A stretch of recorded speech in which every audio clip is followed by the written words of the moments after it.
Suara yang serupa dengan suara tadi terdengar lagi. Sesaat ketika menyentuh lingkaran itu, kulit Wilbert sampai ke siku tangannya langsung berubah menghitam dan gosong. Ah! Rasa sakit membuat Wilbert berteriak bak binatang buas, namun tak lama, ia berusaha keras untuk menahannya. Tingkat yang seperti ini, masih belum cukup. Urat di keningnya muncul, Wilbert membelalakkan kedua matanya lebar-lebar, lalu memasukkan sebuah pil pengumpul darah ke dalam mulutnya. Setelah mengunyahnya, khasiat obat yang hangat pun langsung memulihkan tubuhnya. Kulit lengan tangannya yang menghitam karena terbakar cairan obat pun langsung pulih dengan sangat cepat, lalu kembali hitam gosong lagi karena cairan obat itu. Proses yang sama terjadi beberapa saat, Wilbert pun melangkahkan kakinya, dan sekujur tubuhnya langsung memasuki lingkaran cairan obat tersebut. Bola cairan obat yang terbuat dari rumput awan merah ini, kegunaannya adalah untuk memurnikan tubuhnya dengan cara membakarnya. Meskipun khasiat cairan obat ini sangat baik, namun karena luka yang disebabkan terhadap tubuh penggunanya sangat besar, tidak ada orang yang mau menggunakannya. Meskipun Wilbert meminum pil pengumpul darah, tubuhnya juga sangat jelas tidak bisa menahan serangan dahsyat dari cairan obat ini. Saat rasa sakit semakin lama semakin dahsyat, dan kecepatan pemulihan sudah tidak bisa mengikuti kecepatan pembakarannya. 1000 cahaya menerangi semua makhluk. Wilbert menggumamkan ayat dalam kitab 1000 cahaya. Ia tidak dapat menggunakan tenaga dalamnya, bahkan tidak dapat melatih yuannya. Hanya dengan ayat-ayat itu, Wilbert pun merasa ada sebuah kekuatan ajaib yang sedang muncul dari bagian dalam tubuhnya. Sebuah cahaya putih pekat, menyelimuti sekujur tubuh Wilbert. Lembut, tenang, berbeda dengan ilmu bela diri yang kasar di seluruh dunia ini adalah sebuah kekuatan yang sifatnya sangat berbanding terbalik dengan yang lainnya. Bukan kekuatan dari Yuan, bahkan jauh lebih tinggi dari ilmu sihir. Ini adalah kekuatan khusus dari Kitab 1000 Cahaya, yang dinamakan kekuatan Buddha. Kekuatan Buddha dari Kitab 1000 Cahaya dan khasiat pil pengumpul darah terus memulihkan tubuh Wilbert, dan kulit-kulit yang baru saja tumbuh itu juga langsung dibakar kembali sampai menghitam oleh cairan obat. Gosong dan menghitam, lalu tumbuh kulit yang baru, kemudian gosong dan hitam lagi, lalu sobek dan terbuka. Kejadian itu terus berputar berulang-ulang kali. Selain rasa sakit yang terus menyerang tubuhnya, Wilbert juga merasakan sebuah semangat yang sebelumnya belum pernah ada di dalam tubuhnya. Saat tubuhnya hancur dan kembali pulih, potensi kehidupan yang tersembunyi di dalam tubuhnya ini pun terangsang keluar. Meskipun tubuhnya sangat lemah, tapi menurut Wilbert ini adalah sebuah penerobosan yang tidak kecil. Karena, begitu kesempatan kehidupan baru muncul, pemurnian pasti akan berhasil. Semangat yang muncul dari dalam tubuhnya itu, adalah sinyal dari tingkat pemurnian tubuh level kedua yang terus melangkah menuju ke puncak. Tingkat pemurnian tubuh level ketiga. Tingkat pemurnian tubuh level keempat. Tingkat pemurnian tubuh level kelima. Level keenam puncak tingkat pemurnian tubuh. Dari tingkat pemurnian tubuh level pertama sampai level ke-9, sekarang langsung terpenuhi semua, hasil melompati seluruh kerja keras orang lain selama berbulan-bulan yang kelihatannya sangat berlebihan ini, bagi Wilbert adalah sebuah hadiah setelah hancur berkali-kali dan dilahirkan kembali. Latihan orang biasa, hanyalah melatih salah satu bagian tubuh atau beberapa anggota tubuh saja. Kalaupun melatih sekujur tubuhnya, sebenarnya juga hanyalah bergerak saja. Kultivasi Wilbert, seperti membakar sekujur tubuhnya ke dalam tungku api, yang tak henti-hentinya membakar tubuhnya. Waktu yang ia lalui di dalam dunia seruling giok putih ini, membuat kulit di sekujur tubuhnya hancur dan tumbuh kembali entah berapa kali. Menerobos tingkat pemurnian tubuh, pasti akan berhasil. Cari kesempatan untuk menerobos. Penerobosan tingkat tidak membuat Wilbert menghentikan langkahnya, ia menutup kedua matanya rapat-rapat, lalu keluar dari bola cairan obat sementara, seluruh konsentrasinya ia tujukan kepada pengendalian bagian dalam tubuhnya. Yang dimaksud dengan pengumpulan darah, adalah mengumpulkan darah murni diri sendiri, dan yang dibutuhkan untuk mengumpulkan darah murni adalah kekuatan mental. Kesulitan tingkat pembekuan darah ada pada orang-orang biasa yang tidak mengenali kekuatan mental, tidak tahu bagaimana caranya mengendalikan dan mengumpulkan darah murni di dalam tubuhnya. Namun bagi Wilbert hal itu sangatlah mudah. Membeku. Suara hentakan pelan terdengar, kulit Wilbert seketika berubah merah. Itu adalah fenomena saat darah sedang mengalir dengan sangat cepat di bawah pengaruh kekuatan mental. Dengan pengendalian kekuatan mental yang kuat, ditambah dengan khasiat pil pengumpul darah, tingkat pembekuan darah level pertama pun tercapai. Tingkat pembekuan darah, tingkatnya dibagi berdasarkan jumlah darah murni di dalam tubuh, mengumpulkan 9 tetes darah murni, berarti tingkat pembekuan darah telah berhasil. Wilbert yang memasuki tingkat pembekuan darah, bahkan sekarang sudah bisa mulai mencoba membuka urat nadinya. Saat ia membuka urat nadi pertamanya, Wilbert pun mulai memasuki tingkat pengecoran nadi. Tapi dia tidak terus menerobos seperti itu saja. Tingkat kultivasi awal seperti pembekuan darah dan pengecoran nadi, tujuannya adalah untuk mempersiapkan tubuh seseorang dengan baik sebelum benar-benar memasuki yuan. Kalau mengibaratkan yuan dengan air, berarti sekarang adalah sedang menggali tanah untuk membuat kolam. Semakin luas kolamnya, air yang dapat ditampung akan semakin banyak, itu berarti potensi kultivasi di masa depan juga akan semakin besar. Dan kolam yang dimaksud ini adalah jumlah nadi yang terbuka saat sampai ke tingkat pengecoran nadi. Orang biasa hanya dapat membuka 5 nadi yang digunakan untuk mengangkut reiki. Aku di kehidupan sebelumnya aku telah membuka 13 nadi, sama seperti monster tua di dunia iblis itu. Wilbert berpikir sambil mengerutkan alisnya, kalau ingin kultivasi ulang sampai ke puncak lagi, bahkan melebihi kultivasinya dulu, ia harus membuka lebih banyak nadi. Namun dengan pengumpulannya sampai di tingkat pembekuan darah saat ini, jelas sekali tidak cukup untuk mewujudkan hal itu. Begini saja dulu. Wilbert menghembuskan udara keruh, lalu meninggalkan dunia seruling giok putih. Sejak bangun tadi pagi sampai sekarang hanya berlalu beberapa jam saja, namun dirinya yang kemarin malam berada di pertengahan tingkat pemurnian tubuh kini sudah berada di awal tingkat pembekuan darah. Dan tingkat pembekuan darah Wilbert jauh lebih kuat dari tingkat pembekuan darah lainnya. Setelah membersihkan kotoran yang dikeluarkan dari tubuhnya, Wilbert mengganti pakaian yang baru, dan keluar dari Taman Barat, dan langsung berjalan menuju ke jalanan teramai di dalam kota. Meskipun sudah menyelesaikan langkah pertama dari kultivasinya, namun masalah sebenarnya yang ada di dalam dirinya masih belum terselesaikan.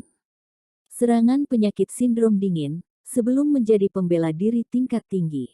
Jika tinggal di rumah keluarga Y, mungkin masih bisa diatasi.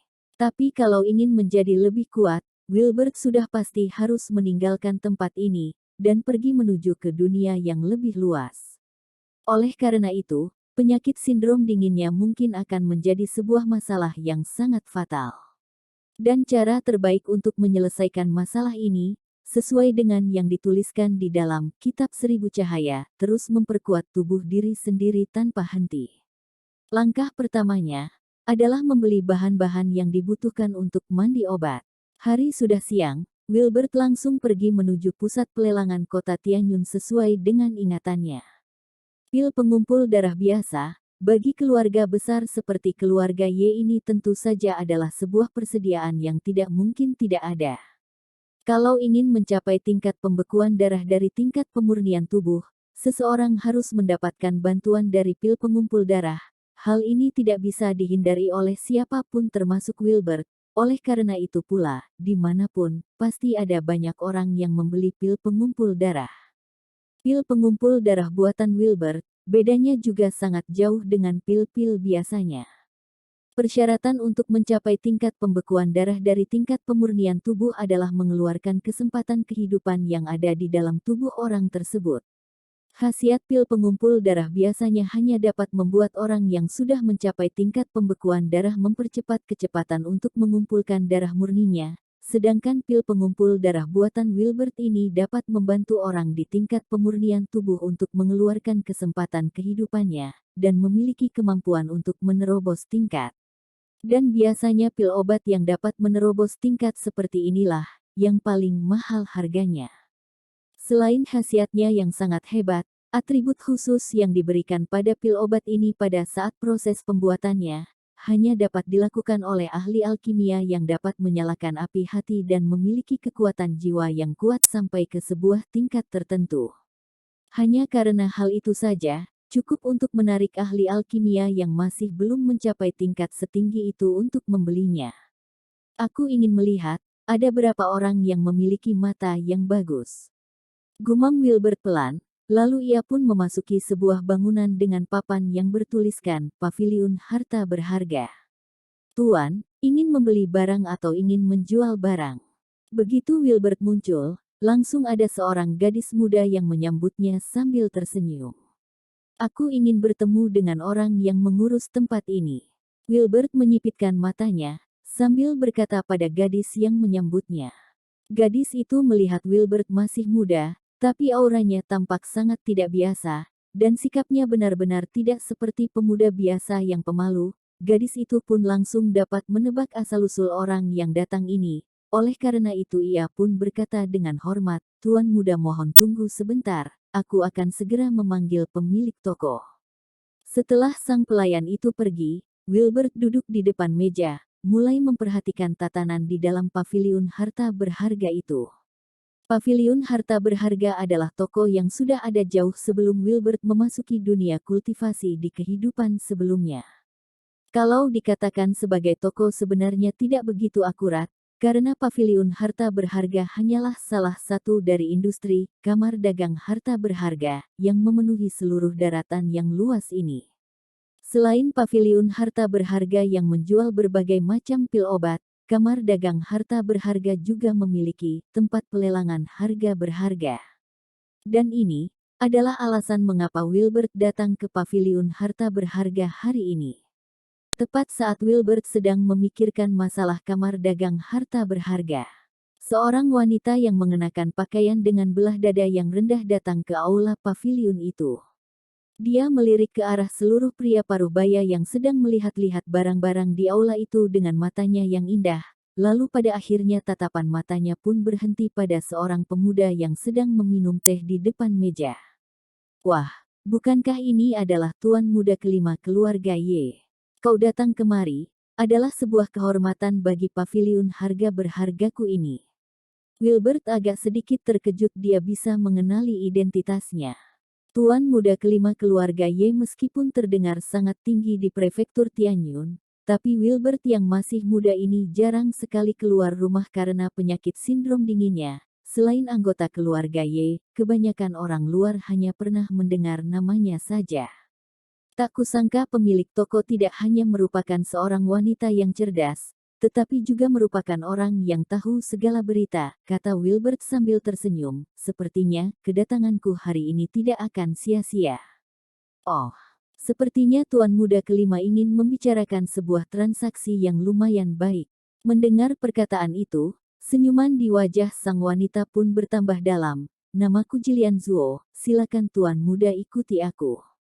Setelah mengikuti Jilian sekitar 3 menit kemudian, mereka berdua pun melihat para tamu semakin lama semakin sedikit, dan sampailah mereka ke depan sebuah pintu kayu ungu, di sekitarnya sudah tidak ada tamu-tamu lagi. Jilian meletakkan tangannya ke atas pintu kayu untuk itu, lalu pintu yang tidak berpegangan itu tiba-tiba mengeluarkan cahaya hijau pekat. Cahaya hijau itu menyelubungi tubuh Jilian terlebih dahulu, lalu kembali ke pintu itu lagi. Setelah seluruh cahaya itu masuk ke dalam pintu, pintu itu pun mengeluarkan suara yang pelan dan mulai terbuka. Silakan, tuan muda, kata Jilian sambil mengangkat tangannya. Wilbert memasuki pintu itu dengan wajah tenang, ia tidak merasa terkejut karena melihat cara membuka pintu yang ajaib itu. Saat paviliun harta berharga menerima tamu, akan membedakan apakah tamu tersebut adalah seorang member dari kamar dagang mereka sendiri. Wilbert di kehidupan yang sebelumnya adalah member tertinggi dari paviliun harga berharga, paviliun kayu merah, tentu saja reaksinya tidak begitu besar terhadap paviliun kayu ungu ini. Di mata Jilian, sikap Wilbert yang diam ini bermakna lain. Orang biasa saat pertama kali melihat pintu ruang rahasia paviliun harga berharga terbuka pasti akan merasa sangat terkejut, karena cara membuka pintu ini bukanlah menggunakan yuan atau cara lainnya, melainkan berhubungan dengan Yang Mulia Harta Berharga yang membangun paviliun harta berharga ini.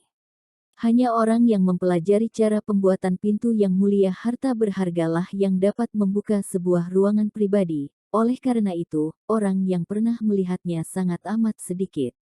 Tuan muda kelima keluarga Ye yang pertama kali datang ke paviliun harta berharga ini, sama sekali tidak terkejut melihat cara membuka pintu yang ajaib ini. Kalau dia bukan orang bodoh yang reaksinya lebih lamban, berarti dia adalah orang yang pernah melihat metode serupa. Kalau begitu tuan muda kelima yang katanya lemah dan sakit-sakitan ini, bahkan disebut sebagai yang hina dari keluarga Ye ini, adalah orang yang bodoh atau orang yang tahu segala hal. Sambil berpikir demikian, Jilian pun duduk di depan meja yang ada di dalam ruangan kayu ungu. Ia sudah tidak sabar untuk melihat Wilbert yang duduk di sebelahnya itu. Pemikiran orang yang ada di hadapannya, Wilbert sama sekali tidak peduli. Ia hanya merasakan reiki yang jauh lebih pekat dari dunia luar yang ada di dalam ruangan yang kecil ini. Dalam hati ia berkata, ternyata paviliun harta berharga masih sama mewahnya seperti yang dulu. Ruangan di dalam paviliun harta berharga, sesuai dengan tingkatannya yang berbeda, juga akan memiliki tingkatan kultivasi yang berbeda. Reiki di dalam paviliun kayu ungu ini memang jauh lebih pekat dari dunia luar. Tapi paviliun kayu merah milik Wilbert dulu malah hampir mendekati tingkatan surga. Tapi, bagi Wilbert yang sekarang sama sekali tidak berarti. Menggunakan reiki di langit dan bumi untuk diri sendiri, adalah cara yang baru dapat digunakan setelah mencapai tingkat yuan memasuki tubuh seseorang. Oleh karena itu, dia juga bukan adalah seorang pembela diri biasa, melainkan bisa disebut sebagai kultivator. Dan Wilbert sekarang masih memiliki jalan yang panjang untuk dilalui. Apalagi, kalau memang ingin membandingkan tingkat kepekatan Reiki, di dalam seruling giok putih ada sebuah tempat yang khusus untuk melakukan kultivasi, dan itu adalah tempat yang paling bagus yang pernah ditemui oleh Wilbert. Itu pula alasan Wilbert yang sudah mencapai tingkat kultivasi setinggi itu tetap membawa kitab seribu cahaya kemanapun dia pergi meski dia tidak dapat berlatih dengan ilmu tersebut. Kita langsung saja. Wilbert mengeluarkan sebuah kotak giok kecil. Saat membukanya, aroma yang sangat wangi memenuhi ruangan itu. Apa itu pil pengumpul darah? Jilian membuka matanya lebar-lebar, melihat pil pengumpul darah yang biasa di dalam kotak giok itu. Pil pengumpul darah adalah pil obat paling biasa yang dibutuhkan pada tingkat pembekuan darah. Sebagai pemilik paviliun harta berharga, tentu saja Jilian sudah sering melihatnya, namun pol obat di hadapannya itu sedikit berbeda dengan yang biasanya ia lihat. Wangi pil ini Jilan mengambil kotak giok itu dari tangan Wilbert. Saat ia mendekatkan wajahnya, ia pun melihat ada sebuah garis ungu di permukaan pil obat itu. Ini adalah pil pengumpul darah garis ungu. Garis ungu, yang dimaksud itu, adalah sejenis standar pembedaan harga sebuah obat. Pil obat adalah sesuatu yang dibuat dengan cara mencampurkan bahan obat-obatan serta bahan obat-obatan berharga khusus sesuai dengan cara tertentu. Namun kalau hanya melelehkan dan mencampurkannya menjadi satu, asalkan memiliki api obat yang cukup besar serta tungku obat saja sudah cukup. Yang benar-benar memberikan khasiat pada suatu pil obat itu, adalah keterampilan sang ahli alkimia saat menentukan sifat dan karakteristik dari bahan obat itu sendiri. Mengeluarkan khasiat sampai 90% dari bahan obat-obatan baru dapat membuat pil obat yang memiliki garis ungu. Di bawah garis ungu, masih ada garis merah, garis hijau, garis biru yang digunakan untuk membedakan tingkat obat, tapi garis ungu hanya akan muncul pada obat-obatan kelas tinggi, dan biasanya sama sekali tidak mungkin muncul pada pil pengumpul darah. Bahan yang sederhana, hanya perlu dibuat menjadi pil dengan sederhana saja, meski seorang ahli alkimia memiliki ilmu yang sangat tinggi, biasanya juga jarang dapat membuat pil obat garis ungu. Pil ini dibuat oleh tangan master yang mana? Cilian memegangi kotak giok itu dengan tangan gemetaran. Pil itu sebenarnya tidak mahal, tapi artinya benar-benar membuat orang tergerak. Ini adalah pil obat yang dibuat oleh master saya. Wilbert juga tidak ingin bertele-tele, langsung berkata, pil ini, selain memiliki khasiat untuk mengumpulkan darah seperti biasa, juga dapat membantu orang di tingkat pemurnian tubuh mencapai tingkat pembekuan darah. Master totalnya membuat 7 buah pil pengumpul darah untuk membantuku menerobos tingkatanku, sekarang masih tersisa 3 buah. Kata Wilbert sambil mengeluarkan sebuah kantong lagi, di dalamnya berisikan 2 buah pil pengumpul darah sisanya. Master, saat Jillian menerima pil itu, ia pun menggenggam tangan Wilbert dengan penuh semangat. Meskipun tidak tahu siapa master dari pemuda di hadapannya itu, namun beliau pasti adalah seorang master hebat di zaman ini.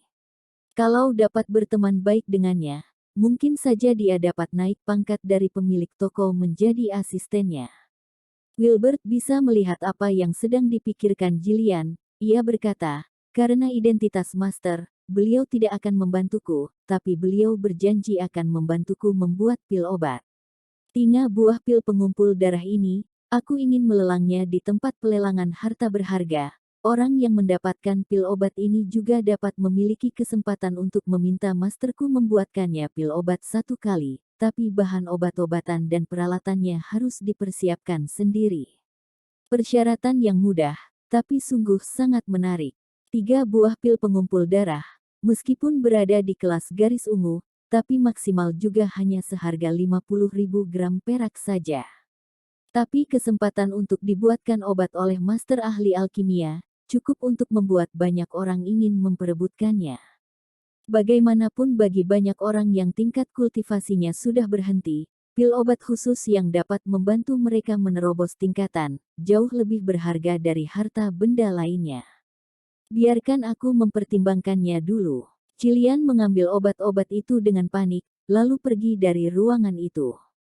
Wilbert duduk di depan meja dengan tenang, menutup kedua matanya, sama sekali tidak tergerak hanya karena jawaban mempertimbangkannya dulu dari Jillian. Awalnya, ia tidak ingin melelang ketiga pil obat itu. Bagaimanapun tempat pelelangan adalah tempat di mana semua jenis orang berkumpul. Kalau ada orang yang ingin menyelidiki Wilbert, dan mengetahui bahwa di belakangnya tidak ada master ahli alkimia, mungkin dirinya akan berada dalam bahaya. Lagi pula sebagai putra kelima dari keluarga Ye di prefektur Tianyun, lawannya yang tidak terlihat juga cukup banyak, mungkin saja akan ada orang yang mengambil kesempatan ini untuk menyerangnya. Tapi jika lawan transaksinya adalah paviliun harta berharga, Wilbert boleh benar-benar tenang. Sikap paviliun harta berharga sangat netral dan tidak pernah berpihak pada siapapun, hal ini sama sekali tidak berubah dalam 300 tahun ini. Bertransaksi dengan paviliun harta berharga, Wilbert juga tidak perlu berpura-pura menjadi master ahli alkimia. Tentu saja, kalaupun paviliun harta berharga tidak bersedia, dan pil pengumpul darah itu dilelang di tempat pelelangan, dia juga memiliki cara untuk menghadapi penyelidikan orang-orang. Namun, itu bukanlah sesuatu yang ia harapkan saja. Sekitar 10 menit kemudian, barulah Jillian kembali ke ruang paviliun kayu ungu dengan membawa obat tadi. Maaf Tuan Muda kelima menunggu lama. Saat pergi ia tampak sangat terburu-buru, namun saat ia kembali, Jillian tampak lebih tenang. Apa Tuan Muda kelima memang ingin melelangnya di tempat pelelangan? Jillian melihat pemuda di hadapannya itu lagi, entah apa yang sudah ia tebak, sambil tersenyum ia berkata, Tuan Muda sebenarnya bisa membuat sebuah transaksi dengan saya. Oh, meskipun sudah tahu bahwa Jillian sudah bisa menebak pemikirannya, Wilbert tetap berpura-pura terkejut, apa ide dari Nona Zuo? Jillian tersenyum dan berkata, 3 pil obat ini, jual pada saya saja bagaimana? Saat kembali ke Taman Barat, Wilbert pun menerima ajakan bertemu dari Nyonya Wang. Meskipun sama-sama merupakan tempat tinggal dari istri Raymond Ye, tapi kedudukan Istana Timur di keluarga Ye tetap adalah yang nomor 1 di rumah keluarga Ye, atau bahkan di kota Tianyun. Saat sang pembantu membawanya menuju ke Istana Timur, Baru saja Wilbert sampai di depan pintu, langsung melihat sang pengurus rumahnya berkata dengan wajah datar, "Tuan muda kelima, silakan." Seketika, Wilbert yang tidak bisa menebak apa tujuannya diundang kemari itu pun mengerutkan alisnya, dan mengikutinya masuk ke dalam aula.